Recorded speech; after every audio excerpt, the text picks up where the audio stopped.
לוקח זמן להכיר את הפרארי הזאת, אז אני לא ממהר לפני שאני מתחיל לדחוף אותה קדימה. אני רוצה להקשיב לכל הרמזים הקטנים שהיא שולחת, ובכלל לתת לה כבוד.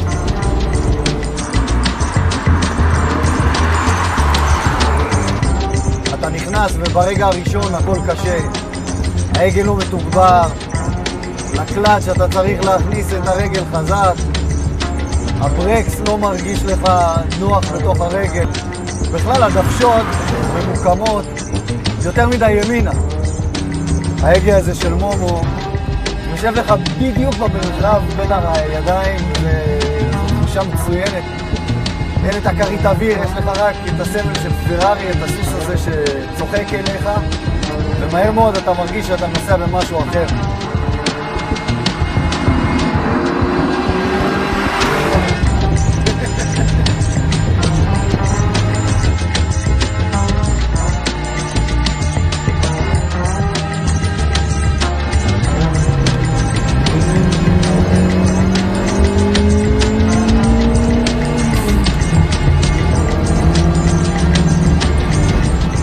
כל הורדת הילוך כזאת מוסיפה לי עוד שנה לבריאות. הלחיצה על הדוושה מפעילה אצלך משהו בפנים, וזה לא ציני בכלל, זה לא בראש, זה בלב, זה ברגש, זה בבטן, זה תופס אותך, זה מניע אותך, זה מבקש ממך, זה מכתיב לך.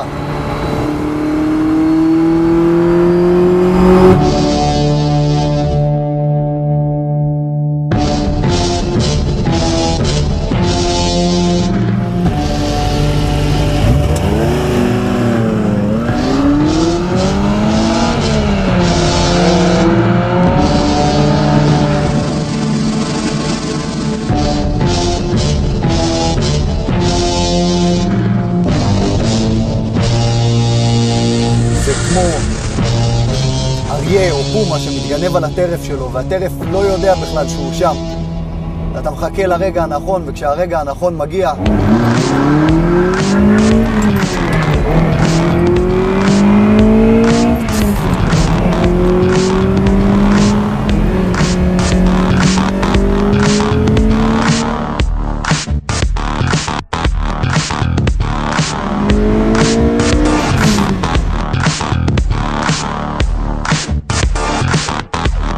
והתחושה הזאת שאתה יודע שזה יכול לקרות בכל רגע נתון, היא תחושה של כוח משמח.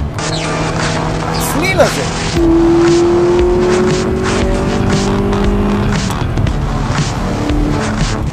זה מדהים, פשוט מדהים.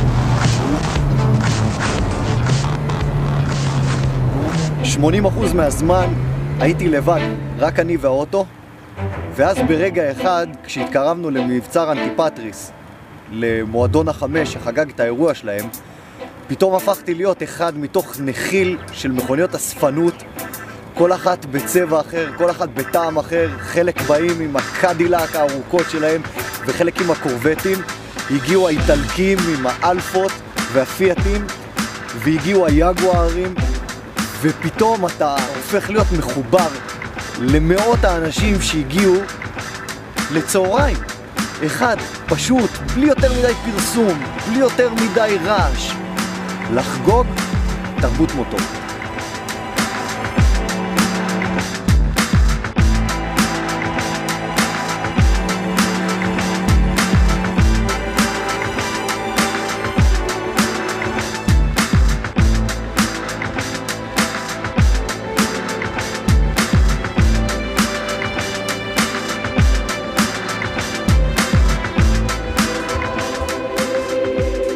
ואם יש משהו אחד שהיה קדוש לפרארי, זה מוטוריקה. כי כל השאר לא עניין אותו. עניין אותו לעשות מכוניות שיגרמו לך להבין את משמעות המילה תשוקה. אדוני, אני מצדיע לך. מהיום, גם אני פרארי. ראובן זומר, שהוא איש שכל כולו תשוקה איטלקית, שמקדם כל יום את האהבה לספורט המוטורי, עד כדי כך שהלך והקים מועדון אלפה רומאו קלאסי כדי לחגוג את האהבה שלו. פתח בפניי את הדלת לאקזוטיקה הפרטית שלו, דבר שלא נעשה בפני אף אדם אחר עד היום. ועל זה, מה אפשר להגיד? תודה שהגשמת לי חלום.